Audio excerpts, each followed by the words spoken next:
Es muy grato estar con ustedes de nuevo en Entérate de Caracol Internacional. Por estos días se va a conocer, de aquí a mañana, pasado mañana, el informe correspondiente al año 2016 que elabora el Departamento de Estado una vez al año sobre el número de hectáreas de hoja de coca que se cultivan en Colombia en cada ejercicio. Extraoficialmente se sabe que será de aproximadamente 188.000 hectáreas. Es lo que ha publicado el día de hoy Wall Street Journal. Pues bien, eso es un incremento como nunca antes se había visto. Y muchos atribuyen esa elevación en el número de hectáreas de coca pues a la suspensión durante un tiempo, durante los últimos tiempos, de la aspersión con glifosato, aspersión aérea, y al proceso de paz. Y pareciera una paradoja, pero todo indica que es así. Tenemos tres calificados invitados. Daniel Rico Valencia es economista de la Nacional, es politólogo de los Andes, becario de Fulbright en Maryland, una universidad de los Estados Unidos.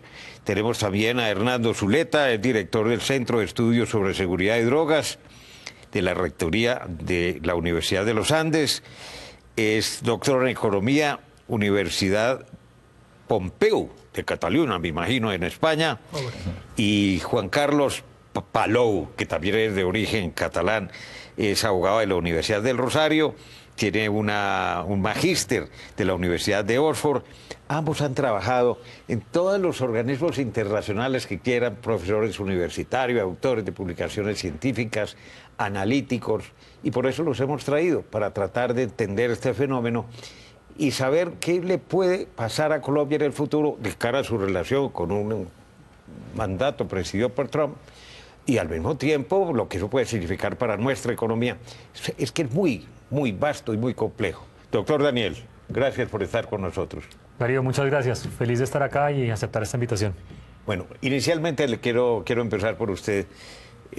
¿Por qué ha crecido tanto el número de hectáreas? Yo creo que son varias causas. Este es un fenómeno muy complejo y es un proceso de largo plazo. Esta es la acumulación de errores de varias administraciones, de varios gobiernos, de varios proyectos frustrados.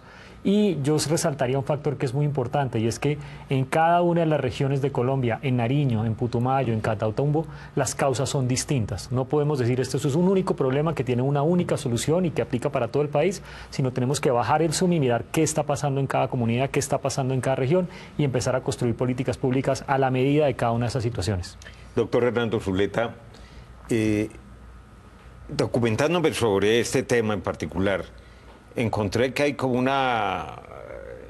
coinciden los tres en que normalmente los cultivos de coca en su gran mayoría están ligados a zonas de minería ilegal.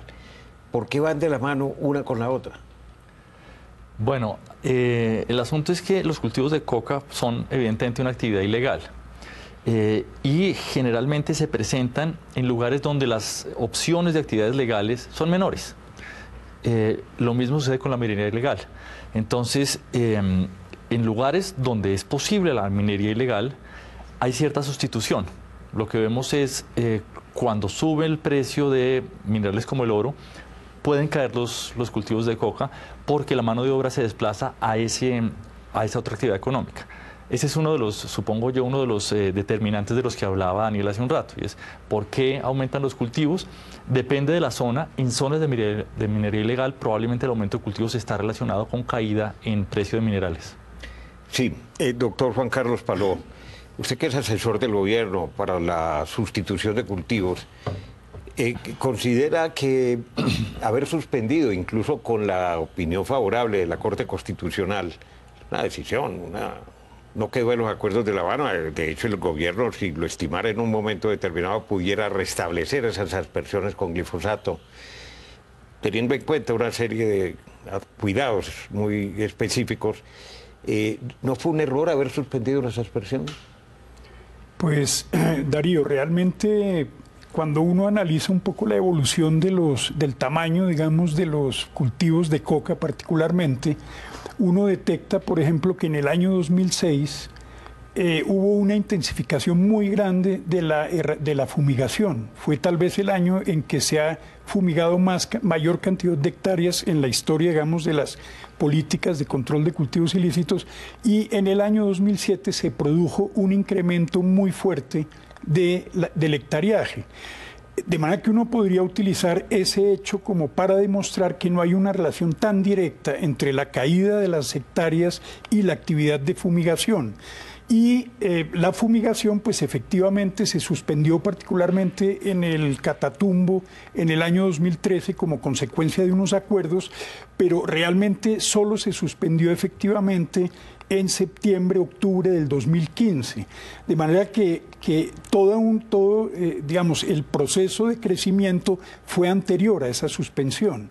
De manera que yo diría que aun cuando hay, digamos, investigaciones y digamos, modelos que demuestran que efectivamente la fumigación tiene un impacto, por lo menos en la contención de los cultivos, el gobierno consideró que realmente con el tema de salud y contrastando con su eficacia, consideró que era perfectamente posible posible y necesario suspender la fumigación por razones de salud y buscar otras alternativas que tal vez no tengan la eficacia aparente tan fuerte ni la capacidad simbólica que tiene la fumigación, pero que produzca un plan de más largo aliento. Es un plan de más largo aliento, más lento, y que esperamos que produzca unos resultados más sostenibles, porque hasta ahora, lo estamos viendo, lo que se ha hecho no permite hacer sostenibles los resultados, ¿no? Sí, aunque el país ya no discute realmente si la aspersión con glifosato científicamente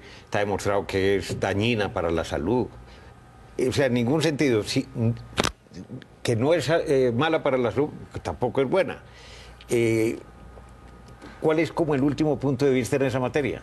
Bueno, yo he hecho bastantes investigaciones al respecto y yo creo que hay un consenso entre la literatura científica avalada que está publicada en los journals, en las cuales realmente la ciencia, lo que puede aportar la ciencia, en el cual el glifosato utilizado bajo estándares de seguridad no genera impactos en la salud.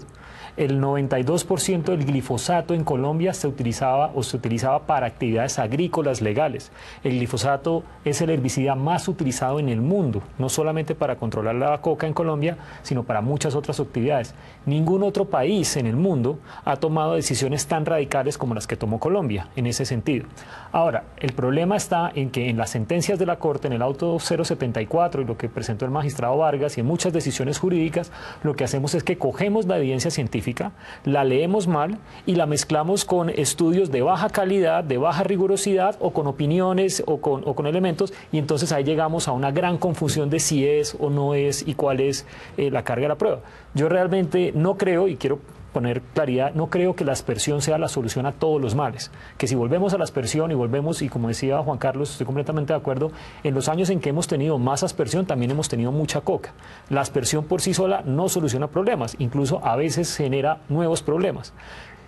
El gran tema acá con la aspersión es, lo que debemos considerar es cómo meter esto dentro de una estrategia en la que puede haber o no puede haber aspersión. Mi lectura de esto es que el gran error fue haber pensado que si uno sacaba la aspersión y llegaba con un plan B, podríamos llegar a contener. Ese plan B nunca apareció. Ese plan B no ha aparecido. Ahora estamos haciendo, después de 18 meses, nuevos anuncios, nuevas cosas, y realmente sí abrió las puertas y generó unas expectativas de que no iba a haber garrote, de que no iba a haber un costo y de que el riesgo del cultivo era menor. Este tema de la aspersión, y el gobierno tenía todo el derecho para suspenderlo, había muchas razones para hacerlo, pero se debió haber hecho de una manera mucho más planeada o tal vez gradual. Doctor Hernando Zuleta, ¿por qué si nunca como ahora la incautación de toneladas de hoja de coca había sido tan elevada igual? A pesar de eso y los golpes que se le han dado a los centros de procesamiento y a otros elementos de la cadena atacando realmente más que a los campesinos, a los grandes beneficiados de ese tráfico ilegal, a pesar de eso, ¿por qué aumenta más la producción que toda la acción del Estado? Bueno, esa es una pregunta súper relevante ahora. Y estamos viendo un aumento muy grande en cultivos, pero un aumento muy grande en incautaciones. Y si uno mira las diferencias entre producción potencial e incautaciones, puede tener una mejor una mejor visión de lo que está pasando con la cocaína que el país efectivamente saca al mercado. Cuando uno mira esas diferencias y tiene en cuenta que hay rezagos desde el aumento en siembra hasta la producción y exportación de cocaína, no se ve un panorama tan grave como el que se ve al mirar solamente cultivos. ¿Y por qué es importante esto? Bueno, si lo que nos importa es cuánta cocaína llega al mercado, pues deberíamos estar mirando ese segundo índice y no la métrica tradicional, que es cultivos.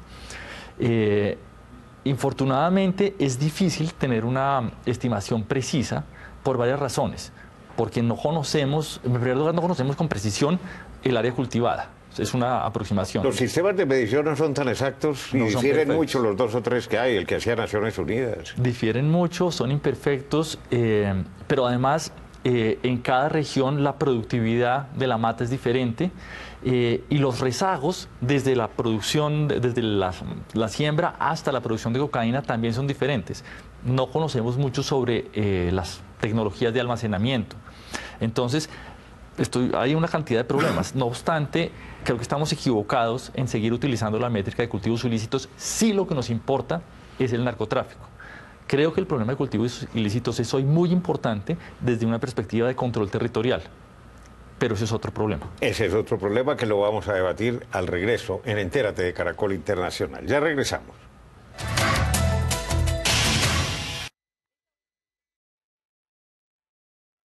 Regresamos a Entérate de Caracol Internacional. ¿Por qué no explicamos a los televidentes de Entérate, doctor Palou, en qué consiste brevemente el plan del gobierno para la erradicación voluntaria, consentida, y la erradicación forzosa con la presencia del ejército y de la policía? Porque el plan es que en este año, yo he oído cifras disímiles, que 50.000 hectáreas por este nuevo sistema. No, que el compromiso son 70.000 y la última cifra que leí esta mañana es que son 100.000.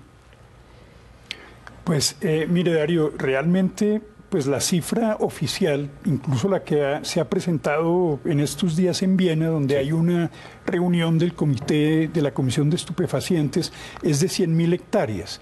El tema es que 50.000 se le asignan a la estrategia de sustitución de cultivos y 50.000 se le asignan a la estrategia de erradicación forzosa. Es decir, la política en ese sentido integra los dos ingredientes, el componente coercitivo y el componente persuasivo de búsqueda de cooperación con los campesinos.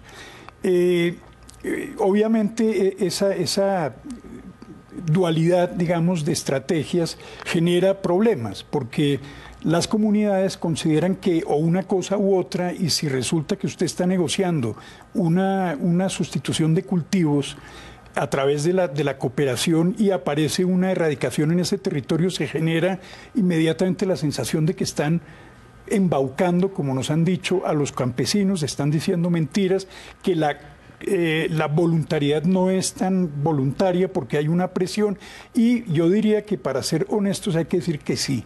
O sea, claro que hay un camino voluntario, pero sin duda también hay un camino sin duda sigue subsistiendo la idea de que es un delito y por lo tanto el Estado tiene un deber de actuar, digamos, coercitivamente, aunque reconociendo que hay muchos cultivadores que están allí por razones socioeconómicas, y esa es la razón por la cual se insiste en un camino voluntario, en el sentido de que le vamos a tratar de proporcionar al campesino condiciones para abandonar el cultivo, y adicionalmente se le intentará garantizar que ese territorio donde él está ubicado recibe la suficiente inversión pública como para que las actividades legales sean rentables, sean posibles y el territorio se transforme. Claro, es la presencia territorial del Estado que hablaba usted, Hernando.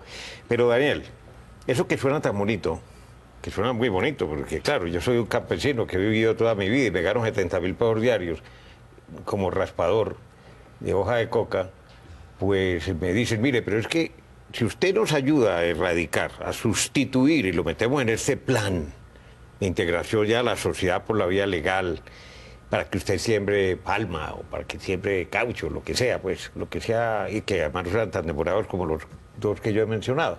Y le vamos a garantizar mensualmente el mismo dinero de lo que usted estaba ganando. ¿Eso será posible? ¿No será posible? O en ciertas zonas que son muy lejanas y muy profundas, donde no hay puestos de salud, ni escuelas, ni carreteras, veredales siquiera para sacar los productos, esos productos nuevos. Eso no se hace tampoco de la noche a la mañana. Entonces, en teoría suena muy bien, pero es que el riesgo de que fracase es también bastante alto, ¿no, Daniel? Sí, yo he sido bastante... lo primero que he hecho es reconocer que la administración del ministro Pardo ha sido la primera que se ha preocupado realmente de buscar soluciones a este tema y han puesto nuevamente este tema en la parrilla del debate de la política pública.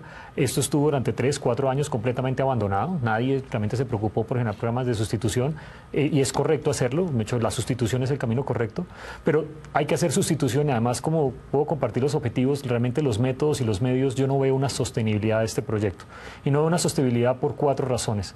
La primera es un tema de focalización.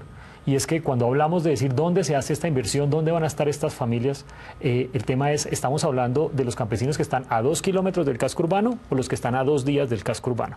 Y yo creo que este programa, por las condiciones de seguridad, por su escala, no va a poder llegar a los núcleos cocaleros más importantes. Sí va a generar transformaciones, sí va a tener espacios importantes, pero a una escala pequeña. El segundo problema que yo veo, Darío, que creo que es el más complejo de todos, y es la falta de coordinación. Realmente tenemos muchos casos de éxito, de buenas prácticas de sustitución, sí, en algunos casos, pero el tema es, aquí muchas veces el campesino tiene el fusil del ELN, el fusil del EPL, a la Bacrin encima, y usted la sustitución se la dejan hacer mientras no funcione. Cuando la sustitución empiece a hacer, ahí van a llegar unos grupos armados, van a llegar una gente del cartel de Sinaloa a decirle... Aquí, por favor, desocupen, que es que si a usted le va bien, el precio. Si a usted le va bien, a mí significa que me va mal. Y ahí va a haber una presión. Y yo no veo que esto esté acompañado de un proyecto de largo plazo de seguridad territorial, de control territorial, donde estemos hablando de que hay unos equipos de inteligencia policial, de judicialización, de control de insumos y precursores, de atacar el lavado de activo a nivel local, etcétera, etcétera. Yo no veo una estrategia completa. Entonces estamos tratando de ir con la zanahoria muy solos y sin el garrote y sin el componente que transforme la seguridad de estas zonas. Básicamente lo que vamos a tener es una sustitución para mostrar. Y mi último aspecto, Darío, que yo creo que es muy problemático, es que la plata no alcanza para todos.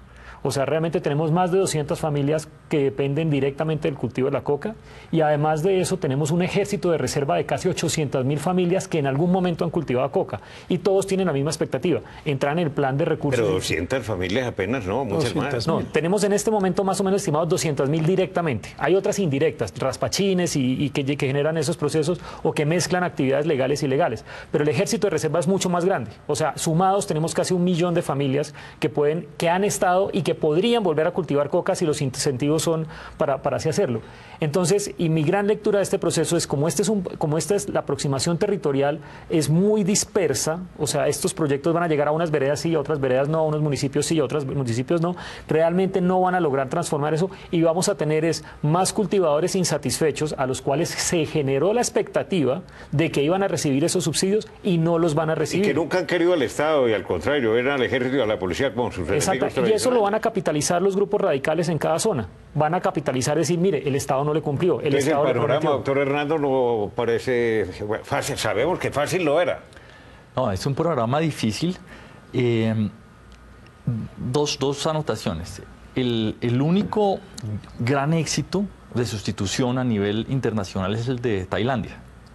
Y en Tailandia lo que hubo fue un gran proyecto de desarrollo que llegó a todas partes y la sustitución tardó más de 10 años.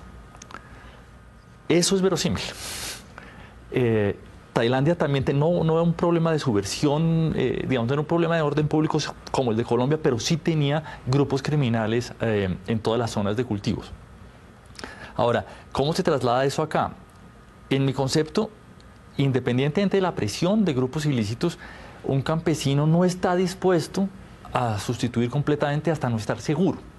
Y eso tarda mucho tiempo. Entonces, la obligación de erradicación en 1 o 2 años es difícil por esa razón. Ahora, el problema de control territorial es grandísimo y lo que anotaba Daniel hace dos minutos es importante. Tiene que haber una estrategia de inteligencia militar penetrando en todos estos grupos ilícitos. Creo que digamos, el proceso de paz va a permitir hasta cierto punto la liberación de fuerzas que estaban concentradas en las FARC para asignarlas a otro tipo de grupos ilegales. Ahora, con respecto al presupuesto que se dedica a los programas de sustitución, en efecto hay limitaciones, pero creo que Daniel subestima el poder de las externalidades. A lo que me refiero es, aunque el gasto público no llegue a todos los rincones donde hay cultivos, en la medida en que se generen desarrollos a nivel local, esos desarrollos van a atraer gente que está en otras regiones, digamos, en regiones cercanas, y puede tener efectos positivos, puede reducir el ejército de reserva del que hablaba Daniel. Por supuesto, no es una cosa que vaya a pasar en un año. Y es experimental. Y es experimental. De eso no nos podemos olvidar. Ya regresamos en Entérate de Caracol Internacional al último segmento. Regresamos en Entérate de Caracol Internacional al último segmento. Doctor Juan Carlos, ¿qué política podrían adoptar los Estados Unidos, Donald Trump, que mandó además al señor William Bromfield, subsecretario de Estado para estos temas de narcotráfico y seguridad en América Latina? Si el plan no funciona, yo no sé si él dio pues un ultimátum a ver si se nota realmente de aquí a finales del año una reducción sustantiva y que han cumplido el 90% del plan, porque de lo contrario ellos van a tallarnos muy duro. Sí, bueno, pues ese es el tema, una pregunta que se concreta en, bueno, ¿vamos a volver a narcotizar la relación con los Estados Unidos? Digamos que en la década del 80, en la década del 90, el tema del narcotráfico era fundamental en la agenda, era casi el único tema prevalente, cosa que fue cambiando con el tiempo después de terminar el Plan Colombia, etcétera, etcétera. Entonces el temor ahora es si vamos a volver a lo mismo, sobre la base que el gobierno de Trump es duro, digamos, es un gobierno de derecha que siempre ha sido duro o partidario de las estrategias punitivas para resolver el problema del narcotráfico. Yo confío un poco en lo que dicen los expertos que conocen el tema de la evolución de las políticas en Norteamérica en este sentido. En el 2017 puede que no ocurra nada, en el sentido de que todo va a seguir igual, va a haber un relativo silencio de parte... Un compás de espera. Sí, un compás de espera, y eso podría cambiar con los resultados del 2017 en términos de ampliación o disminución de cultivos. Y entonces, ahora, hay otros asuntos que creo que hay que tener en cuenta, que tal vez Trump no quiera tener otra pelotera con un Estado latinoamericano, ya tiene suficiente con México. Segundo, al parecer la gran preocupación en este momento de consumo, aun cuando hay un incremento del consumo de cocaína, es los opiáceos, la heroína y las anfetaminas, pero esas son productos de México y de otros países y no tanto de Colombia, y parece que esos productos están generando un daño muy fuerte en los Estados Unidos. Y algunos analistas también comparan lo que ocurrió en el 2006-2007 y lo que ocurre hoy, y sostienen que lo que ocurrió en esa época es peor que lo que está ocurriendo hoy, y, aunque puede haber diferencia en el hectareaje, yéndose más bien por el lado de la producción de cocaína, etcétera, que llega a los Estados Unidos. De manera que, pues, de todas maneras hay que insistir en que este es un proceso más lento. La sustitución voluntaria siempre produce resultados mucho más lejos que la eficacia, digamos, de la fumigación o de la erradicación cuya relación es directa. O sea, si yo erradico ahí, erradiqué. Pero si cambiamos los indicadores de evaluación y si tomamos en cuenta otras variables, pues probablemente esta estrategia podrá ser un poco más sólida que la apariencia de solidez que tiene la erradicación y la fuerza. Bueno, aquí hay dos consideraciones, una consideración y una pregunta. Una consideración, se los leía a usted en una entrevista, es que curiosamente parece que las FARC en su momento, cuando estaban discutiendo como una solución distinta a la militar y a la aspersión de los cultivos de coca, las FARC dijeron, vamos a llegar a un acuerdo, dedíquense a sembrar a la lata, como dicen los muchachos, porque de todas maneras el gobierno lo va a tener que negociar y le va a tener que comprar los sembradíos y todo lo demás. ¿Eso es cierto? Sí, o sea, toda la información, yo paso buena parte del tiempo en las regiones y en las comunidades y cuando hablo con los cultivadores que están retornando a la coca les pregunto qué pasa y lo que narran es una presión de los grupos armados, de los mandos medios y es un tema, yo no podría decir que es una decisión de las FARC como organización, pero sí de los mandos locales, de los comandantes de frente, los comandantes de finanzas, que ante la incertidumbre de lo que puede pasar o no con la paz es siembre que si usted siembra me va bien a mí como FARC, como organización narcotraficante y también le va bien a usted como cultivador porque recibe lo de la coca y eventualmente el gobierno vendrá a comprarle. Entonces, ante esta incertidumbre sí hubo una presión, y no solo de las FARC, hay que decirlo. Ahí el ELN jugó y el EPL han jugado dos roles muy importantes. Aparte de las bandas criminales. Aparte de las bandas criminales, entonces, y lo otro es que básicamente hicieron una lectura de la capacidad militar y es el enfoque del Ministerio de Defensa es el enfoque correcto, el enfoque de la policía, el ejército en este momento es proteger las zonas veredales, proteger el proceso del posconflicto, y entonces no tienen la misma capacidad para ir a erradicar e ir a atacar a las economías ilegales. Doctor Zuleta, finalmente, la gente se pregunta, bueno, pero es que este es un problema de la humanidad, pero pareciera que es solamente un problema de Colombia y de México. Y los consumidores, a ver, entonces, ¿qué vamos a hacer y con qué plata, con qué recursos? Si nos van a recortar la ayuda que venía del plan, que ya ha venido siendo recortada y casualmente esta semana pues ya se presenta a la consideración del Congreso el presupuesto de 2018 y lo van a recortar drásticamente, de eso no hay la menor duda. Entonces... Bueno, dos cosas a ese respecto. La primera es, desde el punto de vista del tráfico de cocaína, aún si nos enfocamos solo en cultivos, habría que mirar cultivos en toda la zona andina, ¿cierto? Y si uno mira cultivos en toda la zona andina, no encontramos ese rebote tan grande que separando solo el de Colombia. Entonces, por un lado. Por otro lado, esto implica que existe lo del efecto globo. Es decir, que el éxito en un país casi siempre es el fracaso del otro. Casi siempre. ¿Por qué sucede eso? Bueno, fundamentalmente porque es un negocio ampliamente rentable, altamente globalizado, y en la medida en que pues haya un mercado, habrá producción. No obstante, hay que reconocer que en muchos países desarrollados está cambiando la estrategia para combatir el consumo. Hay una estrategia mucho más inteligente. El caso de Portugal es un caso modelo en casi todos los países desarrollados hoy en día. Incluso en Estados Unidos ha habido cambios en la dirección correcta. Fundamentalmente cambios que responden a evidencia científica. Sabemos que hoy que es mejor tratar de forma no punitiva a los consumidores y en particular a los consumidores problemáticos. Entonces, hay un cambio. Estuvo el caso de Ungas, donde se discutió por lo menos un cambio de lenguaje en la forma en que se trata el problema del narcotráfico. Y creo que Colombia debe seguir en esta tónica de tratar de armar alianzas internacionales para que... Otra mirada sobre el tema. ¿Perdón? Otra mirada. Otra mirada, para que haya una cosa... Se nos acabó el tiempo, lamentablemente. Recuerden, este es un tema muy complicado, tiene muchas aristas, no se va a resolver de la noche a la mañana, ni tampoco quizás, bueno, ¿cuántos años llevamos en la lucha? 30 años. Y no se ha podido derrotar, nada más.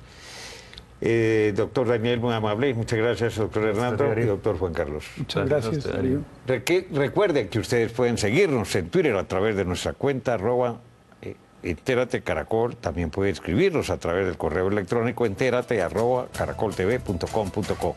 Visiten nuestra página web www.noticiascaracol.com.co/entérate. Allí podrá acceder a todos nuestros capítulos completos y los espero como siempre la próxima semana.